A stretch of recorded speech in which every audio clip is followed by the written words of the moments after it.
Apa kabar? Semoga Mbak Risma selalu sehat dan selalu dalam lindungan Tuhan. Sebelumnya, kami ucapkan selamat tahun baru 2023. Sudah lama sekali kami tidak mengabarkan kondisi kaum miskin. Surat yang kami kirim saat Mbak Risma masuk Jakarta menjadi Menteri Sosial, tak terasa hampir setahun lebih. Tentu sekarang situasi telah banyak berubah.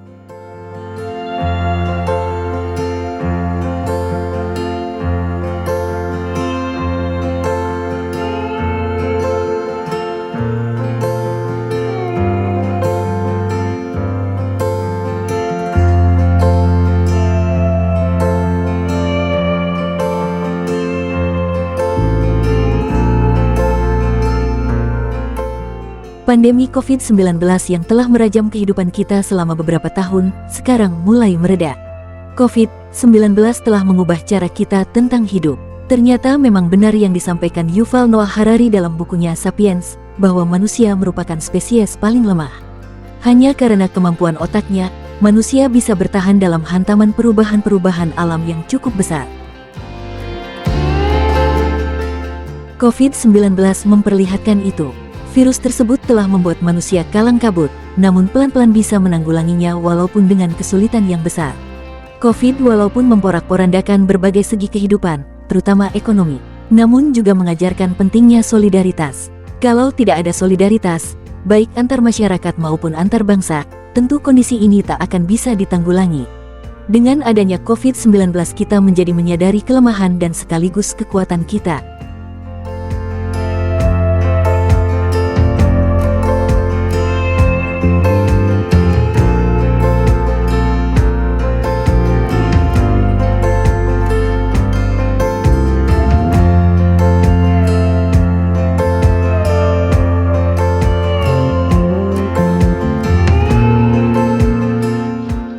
Ada banyak yang harus kita pikirkan saat ini, terutama masalah kaum miskin.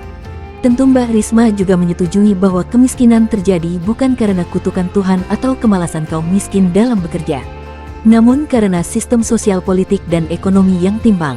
Masalah bekerja, Mbak Risma tentu menyaksikan kaum miskin sudah memanggul hidupnya sejak matahari masih mengantuk hingga matahari terlelap kembali di malam hari. Sekeras apapun mereka bekerja, tetap saja miskin. Tentu saja ada hal yang salah dalam hal ini. Mbak Risma tentu sepakat, masalah kemiskinan adalah masalah struktural.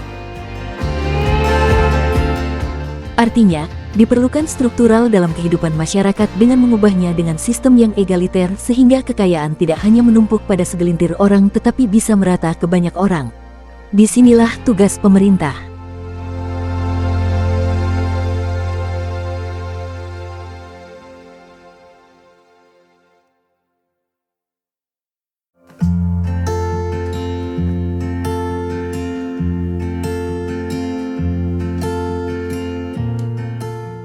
Selama ini pemerintah telah berusaha keras menarik pajak. Dari pajak tersebut sebagian disalurkan ke kaum miskin menjadi berbagai bentuk bantuan sosial. Mbak Risma pun tentu juga bersepakat dengan kami bahwa bantuan tersebut sifatnya sementara.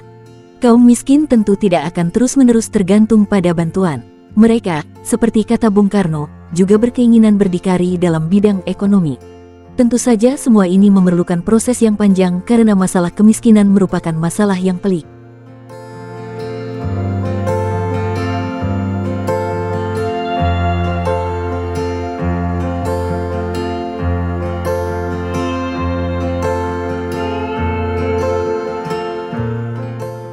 Saat ini kita hidup di dunia yang kata J.J. Rousseau, ketika segelintir manusia banjir dengan keberlimpahan sementara orang banyak yang sedang kelaparan kekurangan kebutuhan-kebutuhan dasar. Situasi inilah yang perlu diubah.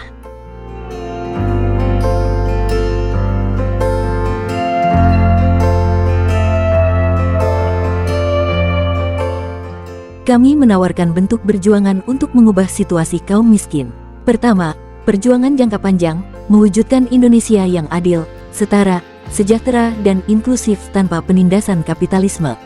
SPRI akan memperjuangkan sistem ekonomi politik yang menjamin seluruh rakyat dapat hidup merdeka secara ekonomi, politik, dan budaya.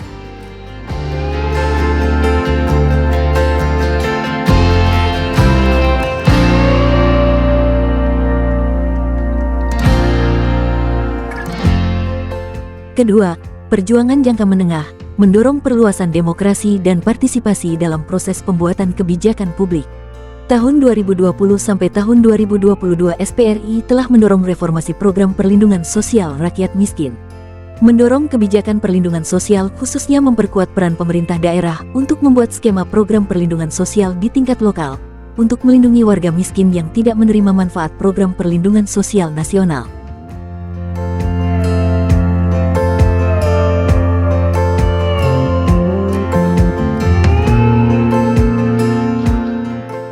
Ketiga, perjuangan jangka pendek memastikan rakyat mendapatkan layanan kesehatan, pendidikan, pangan, perumahan, perlindungan sosial, keadilan gender, dan lain-lain sebagai bentuk amal kepada rakyat. Kader-kader SPRI di Bandar Lampung, DKI Jakarta, Kota Kabupaten Bogor, dan Kota Tasikmalaya aktif melakukan advokasi layanan administrasi kependudukan, layanan kesehatan, dan advokasi warga terdampak penggusuran. Tahun 2022, SPRI telah mengadvokasi 971 KPM PKH BPNT saldo kosong dari Bandar Lampung, DKI Jakarta, Kota Kabupaten Bogor, dan Kota Tasikmalaya. Advokasi merupakan salah satu metode perjuangan SPRI untuk membela kepentingan warga miskin. Advokasi dilakukan dalam berbagai persoalan yang dihadapi warga miskin seperti PKH, penggusuran, masalah pendidikan hingga masalah kekerasan dalam rumah tangga. Kerja-kerja advokasi menjadi penting karena hal ini merupakan langkah nyata untuk melakukan pembelaan kepada warga miskin. Ketiga bentuk perjuangan tersebut masih kami lakukan hingga hari ini. Kami percaya pada proses untuk mengubah kondisi kaum miskin. Kami berbuat seperti setetes air yang dari detik ke detik menetes pada sebongkah batu karang, pelan-pelan namun pasti.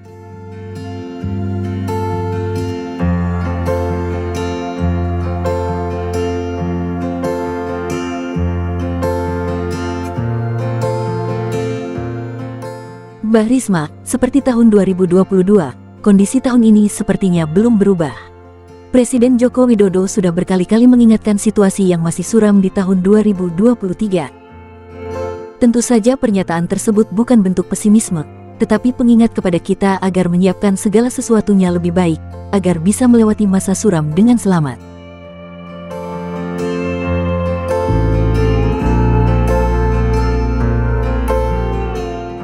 Situasi kaum miskin pun juga serupa. Dampak ikutan pandemi COVID-19 masih terasa hingga hari ini. Secara ekonomi kaum miskin masih kesulitan untuk memenuhi kebutuhan sehari-hari. Oleh sebab itu, bantuan sosial masih sangat dibutuhkan sebagai tiang penyangga bagi kaum miskin. Pemerintah memang terus menyalurkannya, namun masih banyak celah dan kekurangan yang terjadi pada implementasinya, sebagai berikut. 1. Problem data dan pemutakhiran data, di mana temuan lapangan menunjukkan bahwa masih terjadi permasalahan pendataan DTKS yang berakibat pada ketidaktepatan penerima manfaat bantuan sosial.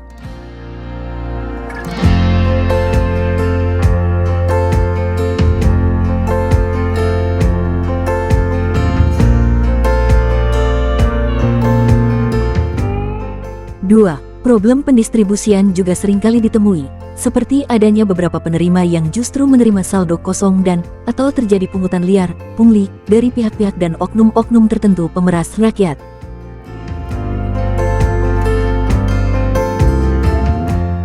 3. Cakupan penerima yang masih terlalu sempit dan kecil di tengah meningkatnya kemiskinan ekstrim. Sehingga dapat dikatakan bahwa indikator-indikator yang menjadi tolok ukur kemiskinan seseorang dapat dikatakan tidak sensitif dalam mengukur kondisi masyarakat yang tengah mengalami penurunan pendapatan, serta manfaat yang masih tidak mencukupi untuk kebutuhan dasar manusia.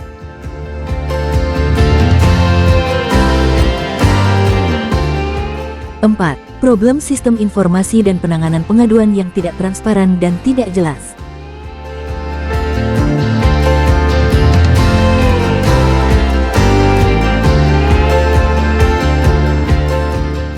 5. Minimnya partisipasi warga dalam monitoring, evaluasi, dan terlibat dalam berbagai penentuan kebijakan.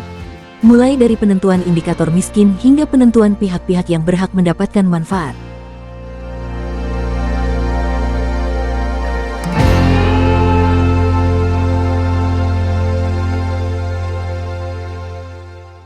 Hal-hal di atas tentunya perlu menjadi perhatian Kementerian Sosial sebagai ujung tombak pengelola bantuan sosial untuk kaum miskin.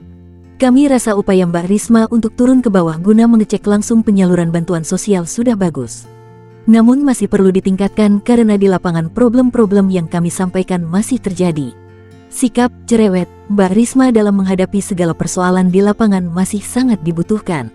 Sebagai pejabat publik tentu Mbak Risma mempunyai upaya-upaya tersendiri agar bantuan sosial bisa tepat sasaran dan tidak terjadi penyelewengan.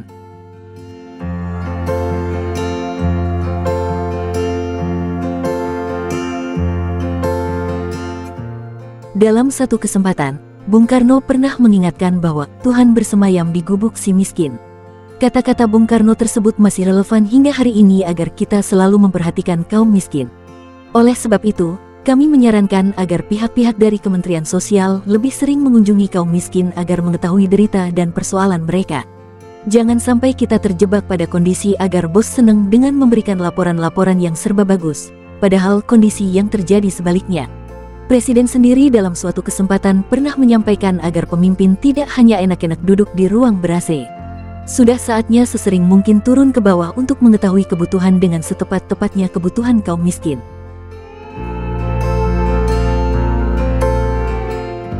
Demikian surat dari kami Mbak Risma. Semoga bisa menjadi masukan bagi kementerian yang Mbak Risma pimpin. Perjuangkan hak-hak rakyat miskin Indonesia. Jakarta, tanggal 6 Januari tahun 2023. Salam dari kami, Dika Muhammad, Sekretaris Nasional. Ditandatangani Vincentius Rubo, Wakil Sekretaris Nasional. Ditandatangani